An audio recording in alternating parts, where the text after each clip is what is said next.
Several months ago, YouTube delisted my video. I didn't notice right away and just thought the video bombed, but nope, I went incognito mode and sure enough, the video is hidden. I asked one of my YouTube agents about it and he said, well, there's a cartoon at the start, so YouTube possibly thought you were marketing this Mortal Kombat video to kids and therefore shadow banned the video, more or less. My video was robbed of its spotlight, its only chance to get views, and that just sucks. Leave a like so today's video does better, please and thank you, I really appreciate it, because I hate re-uploads, so today's video will feature lots of new stuff and possibly be double the length of my original video. So that's just one more reason to leave a like, and get this, if today's video reaches 2,000 likes, I'll change the title to whatever the top comment is. Yeah, it's about to get goofy. Without any further ado, let's begin. Mortal Kombat has some truly broken attacks throughout its history. Broken means overpowered, for anyone watching who's not aware, and the Mortal Kombat series has tons of them. So today, let's look back on these moves and discuss how hilariously broken they were. And keep in mind, this video is only about the absolute best attacks that basically broke the game all by themselves. So while other attacks like Shiva's Stomp in Mortal Kombat 11 were really strong and also very annoying, they don't come even close to the attacks in this video. In fact, many attacks listed in this video can win the entire match by themselves, and that's no exaggeration. So that gives you a quick idea of how powerful these attacks really are.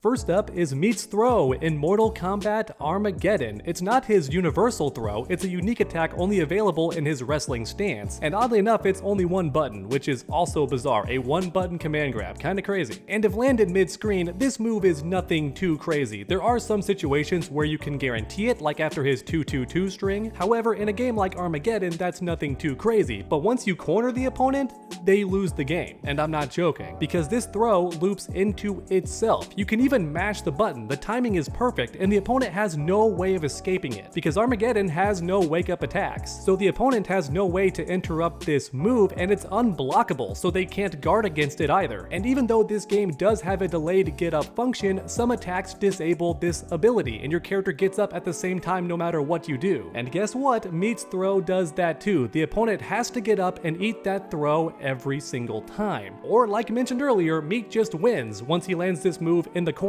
You can't use combo breaker, you can't interrupt it, you can't avoid it. And that's just the first move. Every other attack in this video is gonna be just as absurd, so buckle in. Next up is an honorable mention, Sonia's cartwheel in Mortal Kombat 9. This move starts combos for free and is safe on block, which is a bigger deal than you think because every wake up in this game is invincible on startup. Yeah, and when you combine that with a safe attack, Sonia can just do this move on wake up whenever she wants to. It's impossible to pressure Sonia. Once you knock her down, she can do this move to get up and there's no option to beat it. Even armoring it doesn't work because the attack hits so quickly it just breaks armor, which means the only way to beat this move is to be nowhere near Sonia. But get this, even if the cartwheel misses, it recovers so quickly that punishing it is almost impossible. In other words, Sonia can just block right away if she misses. But don't worry, things get crazier. If you spend a meter on this move, it gets super armor. That's right, not just regular armor. Sonia's cartwheel has super armor, which means infinite hits of armor. There is no way to interrupt this move. If Sonia spends meter, it's coming out and you have to deal with it. It's gonna beat every attack you do. Yeah, this move is absolutely bonkers and I regret not including it in the original video. It's that busted. Next up is Sektor's missiles in Mortal Kombat Gold. He's a secret character, by the way. You have to do a unique code to even use this guy. But once you gain control of this character, you could win the entire match with just his missiles alone. Which sounds crazy, but it's true. The missiles came out really fast, tracked the opponent for a very long time, and even if you hit Sektor, the missiles didn't go away, so you were guaranteed to get hit in the back. Or like I joked about in a past video, you take back shots until you die. And if all that wasn't crazy enough, here comes the most ridiculous part. The game itself does not limit how many missiles Sektor can fire. That's right, he can have as many of these missiles on screen as he wants at one given time. There's no limitation built into the game, which is why once Sektor got even one missile on screen, he could just keep firing them because you're forced to block the the first one, it tracks you until it hits, and while you're busy blocking, he just keeps firing more missiles that also track you, so you either block until you die, or you get hit and he combos you until you die with more missiles. The choice is yours, you get to choose how you lose, but you just never get to win. Next up is another honorable mention, Cabal's Nomad Dash in Mortal Kombat 3. This attack was literally instant. That's right, no startup whatsoever, it just came out, which meant it could punish pretty much every attack in the game, even on block, and if you missed your attack, you were guaranteed to get punished by this move because it's so instant and so fast, which is a problem because it starts combos. So in other words, Cabal had an instant move that led to full combos, and in fact, I think it also restood the opponent at the end of combos and guaranteed frame advantage, so it's also really busted. And the developers knew how busted this move was, by the way, which is why in later installments like WaveNet, they nerfed this move by making it slower and also adding a sound effect at the start. Next up, we have Noob Saibot's Ghost Ball in Mortal Kombat Trilogy, which might actually be the most unfair attack in Mortal Kombat history, and a lot of players don't know that because it's appeared in later games, but it's a nerfed version. In more recent games like Mortal Kombat 9, it removes your ability to block, which is really good, but nowhere near as crazy as the original version, because it still removes your ability to block, but also you can't land any hits on Noob Saibot. That's right, you can still punch or kick, but all of your moves will pass right through him. You're unable to hit Noob Saibot once he lands this Ghost Ball, so you can't attack him, and you also can't block any of his attacks. So what option are you left with at this point besides losing? Keep in mind the Noob Saibot has touch of death combos in this game, which means 100% damage, and he doesn't need the Ghost Ball for that, so he can disable your blocking and make himself impossible to hit while also having 100% damage combos. I have no clue what developers were thinking when they made this guy. He's ridiculously overpowered, and his Ghost Ball alone is absurd. You lose the ability to block, and you can no longer do damage to the opponent either. It's ridiculous.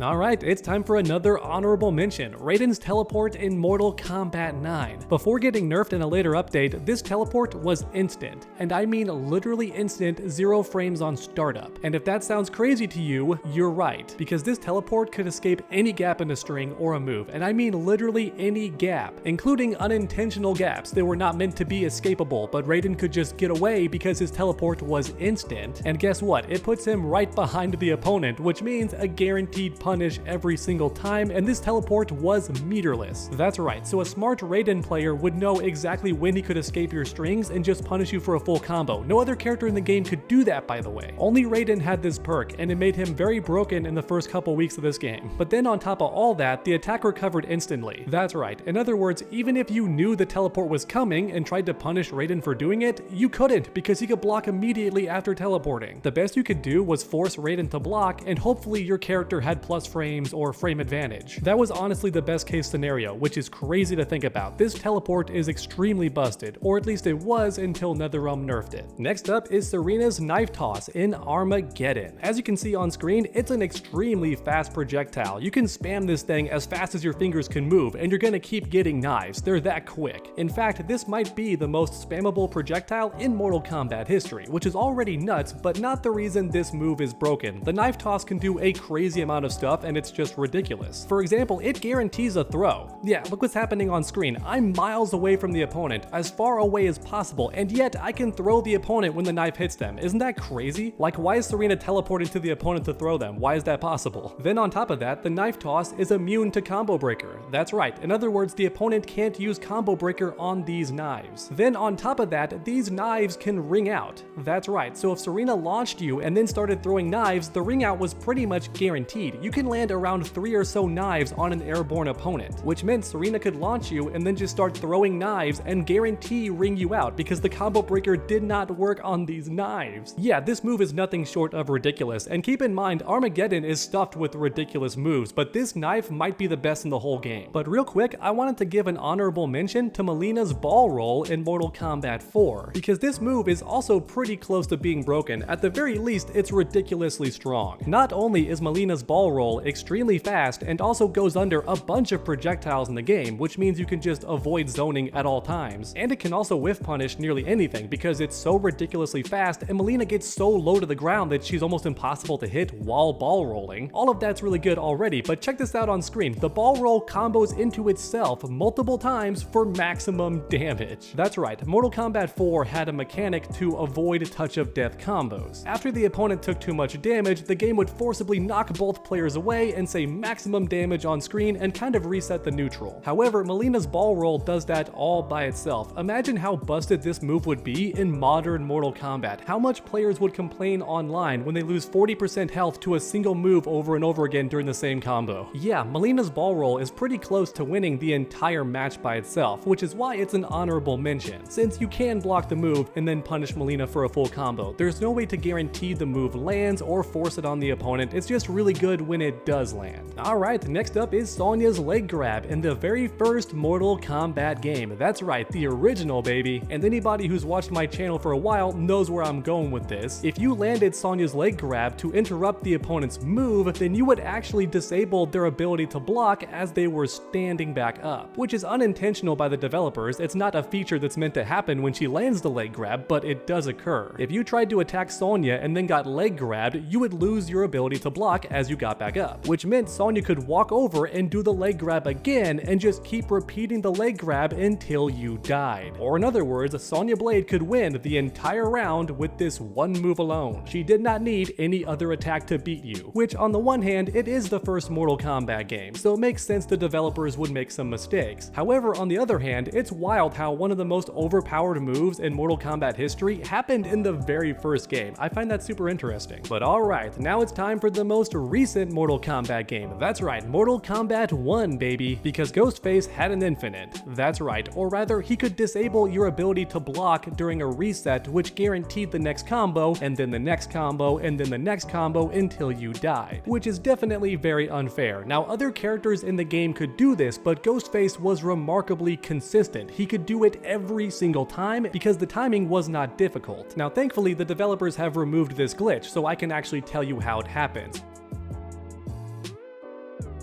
Ghostface could dash cancel out of his knife toss, so he could combo you, pull out the knife, and then dash out of it, which for some reason would guarantee the next combo landed. The opponent could just not block after this happened, for whatever reason. As someone who's programmed games myself, I've got no clue why this glitch is actually happening. It baffles me. And apparently NetherRealm didn't know why either, so they actually removed the dash cancel from the game straight up until they were able to fix this bug, which is super interesting because it's never happened before in any other Mortal Kombat game. The developers have never removed a broken attack and then fixed it before giving the attack back to the character. So once again, that's a very interesting occurrence in Mortal Kombat history. It's never happened before, but it goes to show how broken this knife toss cancel was. It guaranteed that Ghostface won the match, so the developers had to remove it. Next up, let's go back to Mortal Kombat 3 and talk about Sub-Zero's ice clone, because this game is actually where the move debuted. He never had an ice clone before, and the developers were unaware that Sub-Zero could just loop this ice clone multiple times in the same combo to drain the opponent's entire life bar. That's right, Sub-Zero had touch of death combos in this game thanks to his ice clone. And a skilled Sub-Zero player could do it off of pretty much any touch. They would land a hit, freeze you, then land the ice clone, freeze you again, and then just keep ice clone freezing you until they won the round. Which, yeah, is a pretty broken ability, and in later games, developers went out of their way to nerf the ice clone as much as possible. And yet, it's still a great move in every Mortal Kombat game it's featured in. The ice clone will always reign supreme. Alright, now finally, last but certainly not least, we have Dyru's tombstone drop in Deception. I've already made a full video covering this move alone because it's so ridiculous that you can talk about it for 10 minutes straight. But in this video, I'll keep things short, okay? Just the spark notes. This attack was unblockable and hit the entire floor of the arena. If you weren't in the air, this attack would hit you and launch your character towards Dyru for a full combo, which is already ridiculously good, but also the attack was instant, like 3 frames or something crazy like that, unreactable to anything on Earth. In fact, this move is so fast that even if you press the up button before Dyru did his tombstone drop, it didn't matter, you would still get hit because it takes 3 or 4 frames for your character to leave the ground after you press the up button. Or in other words, this move was all but guaranteed. You had to already be in the air for it to not work. But you also can't jump the entire match because you're unable to block while jumping, and also when you land, you have to wait a few frames before you can jump again, which means Dyru could do it the instant you landed and guarantee the tombstone drop anyway. So yeah, this move all by itself is extremely busted. If not for Noob Saibot's Ghost Ball, it would be the most busted attack in Mortal Kombat history. But there you have it everyone, the most broken attacks throughout Mortal Kombat history. If you enjoyed my video today, please leave a like down below and also share it on social media or just tell it to a friend who also loves Mortal Kombat. I'd really appreciate it. I love making throwback videos like this and would really appreciate the extra support. It goes a long way. And for anyone watching who might be new to this channel, make sure to subscribe and ring that bell so you never miss any future videos. As mentioned earlier, this video got delisted and shadow banned originally, so every single like helps out a ton, and if today's video gets 2,000 likes, you get to pick the video title. Make sure to come back next time everyone, and as always, stay underdogs.